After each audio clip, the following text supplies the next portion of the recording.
Maligayang pagbabalik sa Rai Movie Recaps. Narito na naman po tayo para sa isa na namang magandang pelikula na pinamagatang The Village na napalabas noong 2023. Ito ay patungkol sa isang batang orphan na nagawang turuan ng leksyon ang mga yakuza matapos nitong mapatay ang kanyang tatay. Kaya't ano pa ang ating hinihintay? Sit back, enjoy and relax, love you. Nagsimula ang pelikula sa isang bayan na tinatawag na Kaman, pinanood ng mga residente ang isang pagtatanghal ng No, ang pinakamatandang sining panteatro ng Hapon. Gayunpaman, sa parehong oras, isang lalaki na tinatawag na Katayama ay sadyang nagtangkang isunog ang kanyang sarili dahil inakusahan siyang maling tao ng mga taga-bayan, kahit na siya ay inosente. Sa huli, nagtagumpay ang nasasakdal na labanan ng mga opisyal ng bayan. 10 taon nang lumipas, ipinakilala tayo kay Yu, ang anak ni Katayama, na lumaki bilang maling tao kasama ang kanyang ina na si Kimi. Nagtatrabaho siya sa isang basurahan upang matulungan ang kanyang inang umaasa sa sugal na mabayaran ang kanyang utang. Ngunit sa kanyang lugar ng trabaho, madalas siyang inaapi at sinasaktan. Madalas binibisita ni Mayor na may pangalan na Shusako Ohashi ang gitna ng basurahang pinagtabunan. Sa pagkakataong ito, layunin niyang mapabuti ang imahe ng baryo ng Kaman sa pamamagitan ng pag-imbita ng mga tao mula sa media. Si Misaki Nakai, isang residenteng kamakailan lamang nagbalik mula sa Tokyo, ay naroon sa isa pang lugar. Bumalik siya sa kanyang bayan dahil sa karanasang mayroong karamdaman sa kaisipan habang nagtatrabaho sa malaking lungsod. Siya ay magtatrabaho bilang isang opisyal ng relasyon sa publiko sa baryo, sa mismong basurahang pinagtabunan. Pagsapit ng hapon, unti-unti nang umuuwi ang mga empleyado ng basurahan papunta sa kanilang mga tahanan. Ayon kay Yo, tila may bagong manggagawa na lumalapit sa kanya na nagngangalang Ryo Tekake. Bigla itong nag-anyaya sa kanya na makipag-usap, ngunit hindi pinansin ni Yo dahil sa ngayon, wala pa namang gustong makipag-usap sa kanya. Pagkatapos ng trabaho, plano ni Yo na bumili ng bagay sa mini-mart, ngunit may isang ina na patuloy na kumakausap tungkol sa kanya na hindi karaniwan para sa kanya. Samantala, kailangan niyang harapin ang isang walang silbi at gaaman na inapagdating niya sa bahay. Palaging humihingi ng pera si Kimi para sa sugal, na lalo pang nagdudulot ng stress kay Yo. Sa gabi, kailangan pang bumalik si Yo sa trabaho sa basurahan. Gayunpaman, ang pagtatalaga ngayong oras na ito ay ilegal dahil kailangan niyang ilibing ang mga medikal na basura, na maaaring magdulot ng kontaminasyon sa bayan, at ang taong nag-utos sa kanya ay isang yakuza na may pangalang Maruoka. May utang si Kimi kay Maruoka, kaya't walang pagkakataon si Yo kundi ang magbayad para rito. Nakuha ni Maruoka ang pag-access sa lugar dahil nakakalusot siya sa mayor at sa anak nitong si Toro na kanilang binayaran. Si Yu, na itinuturing na isang batang kriminal, ay patuloy na inaapi ng taong ito. Matapos magtrabaho ng mabuti, tumanggap si Yu ng bayad na kinaltas mula sa utang ng kanyang ina. Sa ilang pagkakataon, nagnanais si Yu na mawalan ng kontrol, ngunit hindi niya magawa kundi itago ang kanyang galit. Kinabukasan, narinig ni Yu ang isang misteryosong tunog mula sa isang butas, ngunit wala namang narinig si Ryuta. Ito'y nagpapahiwatig na nagsisimula ng magkaroon si Yu ng mga hagi ng dulot ng bigat ng kanyang buhay. Nakakita si Yu kay Misaki, nakaka-rating lamang sa opisina ng pagtatapon ng basura, nang matapos na ang kanyang gawain. Inimbestigahan nila, magkaibigan na sila mula pa noong bata. Sa kasamaang palad, mas lumala ang ugali ni Yu pagkatapos mamatay ang kanyang ama, at si Misaki ay umalis ng nayon ng 10 taon. Labis na, nadarama ni Yu ang kaba sa harap ni Misaki.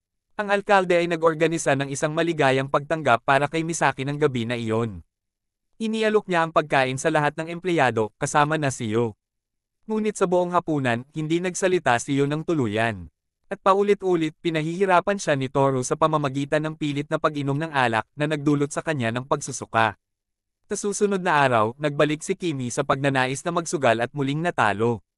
Dahil sa galit, inilabas ni Kimi ang kanyang galit sa ibang tao. Sa huli, inaresto si Kimi sa police station sa kanilang lugar. Sa kabutihang palad, ang nagdakip sa kanya ay si Kokichi, ang kapatid na lalaki ng alkalde at dating guro sa sayaw ni Yo. Inanyayahan ni Kokichi si Yu na samahan siya at bisitahin si Misaki pagkatapos bumalik sa kanyang ina. At pagkatapos, nag-ensayo ng drama no si Kokichi at Misaki habang pinapanood ito ni Yu. Inanunsyo ni Kokichi na inimbitahan sina Yu at Misaki sa isang pista na magaganap sa bayan sa lalong madaling panahon. Pagkatapos makipagkita kay Yu at Misaki, agad na pumunta ang mga pulis upang bisitahin ang kanyang ina, si Fumi. Si Fumi, ang pinuno ng nayon, ay kasalukuyang mayroong kanser, ang kanyang kalagayan ay labis na malubha at nagiging sanhi ng kanyang hindi pagkakapagsalita. Takabaligtaran, magsasabi ng kasinungalingan ang alkalde sa kanyang kapatid na lalaki kung kapos ang pamilya sa pinansya, hindi pa rin nagmamalasakit sa kanyang katiwalian at paggamit ng bayad mula sa Yakuza. Samantalang si Misaki ay nagbabalik tanaw sa kanyang mga unang taon kasama si Yo. Kasalukuyan, patuloy pa ring nagtatrabaho si Yo para kay Maruoka ng ilegal. Kinokontrol ni Yo ang mga damdamin na nagtatambak sa kanya ng ilang araw hanggang sa wakas ay sumabog ito nang makauwi siya.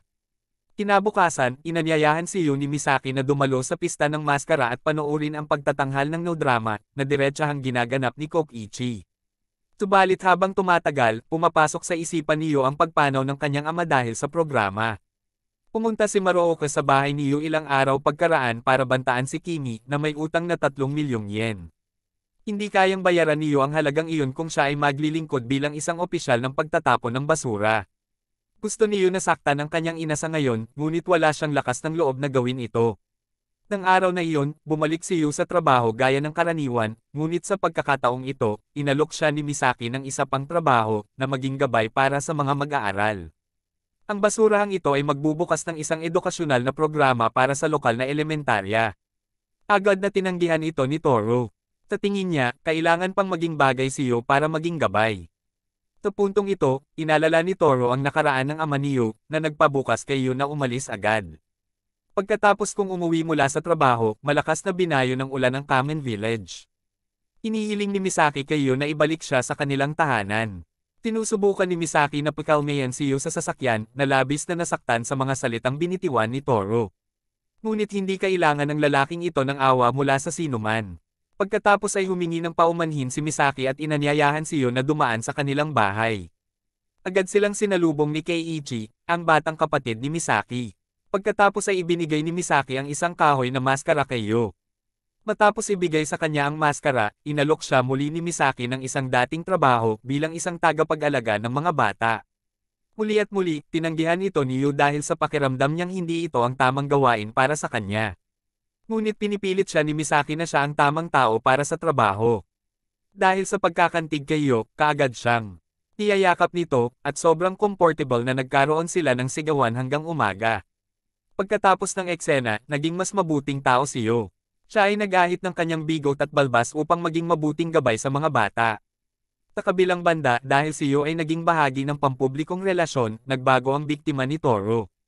Ngayon, si Ryuta ang dapat maging responsable para sa masamang bagay na iyon. Ngunit sa kabilang banda, hindi pa rin pinapahalagahan ni Toro si Yo. Si Misaki, na ngayon ay kanyang kasintahan, ay nag-aanyayang bumalik si Yo sa kanilang tahanan sa gabi. Tinabi ni Misaki na lubos silang kontento ng alkalde sa performance ni Yo. Layunin ng alkalde na ipalabas ang programa sa telebisyon bilang isang mapagkukunan para sa mga estudyanteng mag-aaral. Hindi nagtagal, biglang tumunog ang cellphone ni Yo. Siya ay nagmadali dahil ang tumatawag sa kanya ay si Maruoka. 2 araw na ang nakalilipas, nagdaos ng malawakang pulong ang alkalde kasama ang mga residente ng bayan. Sa pulong na ito, sinabi ng alkalde na si Yo ay magpapakita sa telebisyon bilang kinatawan ng bayan at bilang isang basurahan. Gayunpaman, ang maiikling hindi magandang karanasan ng mga magulang ni Yo ay nagdulot ng pagtutol ng ilang taga-lokal. Kaagad na tinutulan ni Misaki at ng alkalde ang ideyang ito dahil tiwala sila sa kakayahan ni Yo na harapin ito. Pagkatapos ng pulong, kaagad na sinabihan ng alkalde si Yo tungkol sa programa sa telebisyon.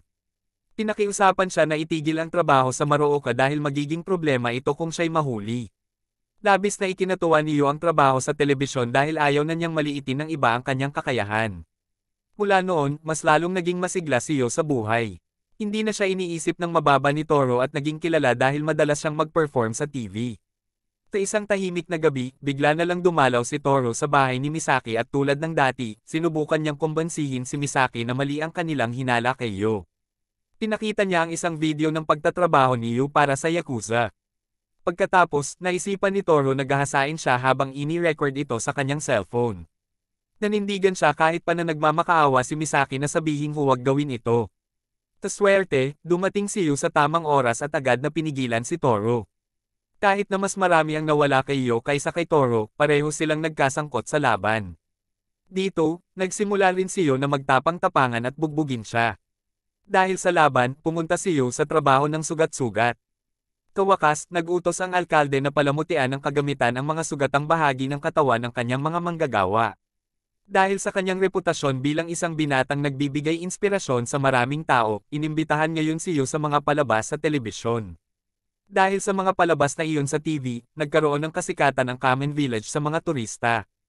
Kinikilala ang komunidad na ito bilang may matibay na sistema ng pagtatapon ng basura bukod pa sa kanilang matatag na kultura ng Hapones.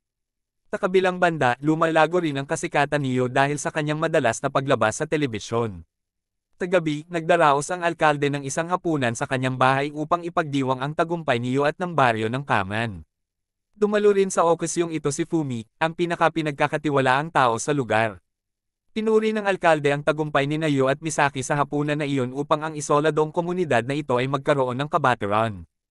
Ilulunsad ang isang pag-aaral ukol sa mga tanawin ng mga mag-aaral sa lugar ng basurahan ilang araw mamaya, kaya't bumalik si Yu para inspeksyonin ito. Humingi rin siya ng pahintulot mula sa mga manggagawa upang hindi sila maabala sa hinaharap. Si Keiichi rin ay nagsimulang magtangkang magkaroon ng kontrol sa lugar na iyon bago pumasok sa kolehiyo. Samantalang si Ryute naman, ipinangako nitong magre-resign na sa lalong madaling panahon dahil natapos na ang kanyang obligasyon, saka't pinakiusap nito kay Yu na araw-araw ay tila lalong nagiging abala. Hindi nagtagal, nadiskubre ni Keiichi nang hindi sinasadya ang mga medikal na basura mula sa Marooka malapit sa isang bundok ng kalakalang basura. At lumabas na maraming medikal na basura ang nagdulot ng polusyon sa tubig ng bayan. Ibinigay din ng alkalde ang problemang ito kay Yu, sa ibang salita, kinakailangan niyang magkasinungaling sa media tungkol sa kalidad ng tubig sa Kamen Village. Sa kabilang dako, nag-aalala na si Keiichi sa epekto ng medikal na basura. Nang sa wakas ay sinabi niya ito kay Kokichi, maaaring naipit sa kustodiya si Marooka at lahat ng iba pang mga manggagawa na sangkot sa isyong iyon. Agad na nagtungo si Kokichi sa lugar kung saan itatapon ang mga bagay para gawin ang isang lihim na investigasyon. Tinubukan niyang hanapin ang kinaroroonan ni Toro na biglang nawala ng ilang araw. Nagdududa si Kokichi kay Yu, ngunit wala siyang makuhang kapanipaniwala na impormasyon. Kalaunan, iniharap ng pulisya ang mga tauhan ni Marooka pati na rin ang lahat ng mga manggagawa noong gabi na iyon. Nahuli rin si Ryute, kahit huling trabaho na niya ito. Labis na nabahala si Yu, at nang tanungin siya ni Kokichi tungkol sa mga ilegal na gawain, nagsinungaling siya at itinangging alam niya iyon. Si Yu ay nakumbinsi si Keiichi na dumalo sa isang seminar upang itago ang insidenteng ito. Iniulat mo kung ano ang nangyari nang hindi iniuugma ang pagkakakilanlan ng mayor o ang kanyang lihim. Sa kasabayang pagkakataon, tanging tahimik na lang si Keiichi. Isa lamang beses binanggit niya ang kanyang paghanga kay Yu. Sa pagkakataong iyon, bumisita si Kokichi sa kanyang nakatatandang kapatid at nagtanong tungkol kay Toro. Nakakuha rin siya ng mga pawatig mula sa ilegal na pagtatapon ng basura. Upang alamin ang kinaroroonan ni Toro at ipakita na kasama ang kanyang nakatatandang kapatid sa masamang takbo ng pangyayari, kailangan ni Kokichi ng matibay na patunay. Sa kasabayang pagkakataon, sinundan ni Marooka si Yu sa harap ng kanyang bahay. Kung ipinaalam ni Yu kay Kokichi ang bantang ito ng Yakuza, magiging seryoso ito. Sa ngayon, hindi pa alam ni Kokichi ang tunay na utak sa likod ng lahat ng ito. Kaagad na nagalit si Yu, at upang mapawi ang kanyang galit, isinuot niya ang maskarang ibinigay sa kanya ni Misaki upang hindi makarinig ng ibang tao ng ingay ng kanyang iyak. Sa susunod na araw, natagpuan ng pulisya ang bangkay ni Toro. Ngunit dahil sa kanyang mukha'y nabasag, nahirapan silang makilala ito. Nang makita ito ni Yu, siya'y biglang tumakbo palayo mula sa basurahan. Ngunit sa halip, siya ay naabala ng mga mamamahayag na binabalikan ang nakaraan ng kanyang ama. Labis na nagalit siya sa reporter na ito at nagnanais na saktan ito. Pagkatapos magpakalma, bigla na lamang siyang nilapitan ni Keiichi. Tinasabi niya na nakita niya si Yunsave na pumatay sa kanyang kapatid, sa ibang salita, alam ni Keiichi kung sino ang pumatay kay Toro. Bigla na lamang inihatid ni Yu si Keiichi sa istasyon ng pulisya upang magbigay ng pekeng pahayag upang hindi ito makulong, ngunit ayaw ni Keiichi magsinungaling, kaya nag-away silang dalawa sa sasakyan hanggang sa ito'y bumangga sa malaking puno. Nakuha ni Keiichi ang patas na treto at muling iniuwi sa kanilang bahay. Pagkatapos ay pinakalma ni Misaki si Yu na nagdaramdam ng pagkakasala. Tiyak siyang lahat ng ito ay ginawa ni Yu para sa kanya. Sa huli, nagpa siya si Misaki na sumuko at dalhin ang kanyang sarili sa pulisya, sapagkat lumabas na siya at hindi si Yu ang pumatay kay Toro. Sa parehong oras, nagtagumpay si Kokichi na mahanap ang cellphone ni Toro at makakuha ng ebidensya na si Yu ay kasangkot sa ilegal na pagpapalayas pati na rin bilang saksi sa kamatayan ni Toro. Noong nangyari ang insidente, halos mamatay si Yu sa kamay ni Toro, ngunit tinulungan siya ni Misaki sa pamamagitan ng pagtusok kay Toro sa leeg. Habang iniisip muli ni Misaki ang kanyang desisyon, pumili si Yu na makipagkita sa alkalde at humingi ng tulong, ngunit sila ni Misaki ay isasakripisyo para sa lahat ng pagkakamali ng alkalde. Naalala ni Yu ang kanyang ama na inaakay din ng pamilya ng alkalde. Si Yu ay nagiging marahas at pinatay ito dahil hindi niya nais na maging biktima muli. Pagkatapos nito, sinunog nila ang bahay na iyon, kasama na ang bangkay ng alkalde at ni Fumi. Bago umalis sa bahay, hinuli si Yu ni Kokichi, ngunit walang nagbago sa kanyang ekspresyon habang tinatitigan ang nasusunog na bahay. Kawakas ng pelikula, tila tahimik na tahimik ang Kamen Village. Pagkatapos ay naglakad si Keiichi, iniwan ang maling bayan. At dito na nga nagtatapos ang pelikula natin para sa araw na ito. Maraming salamat sa panunood.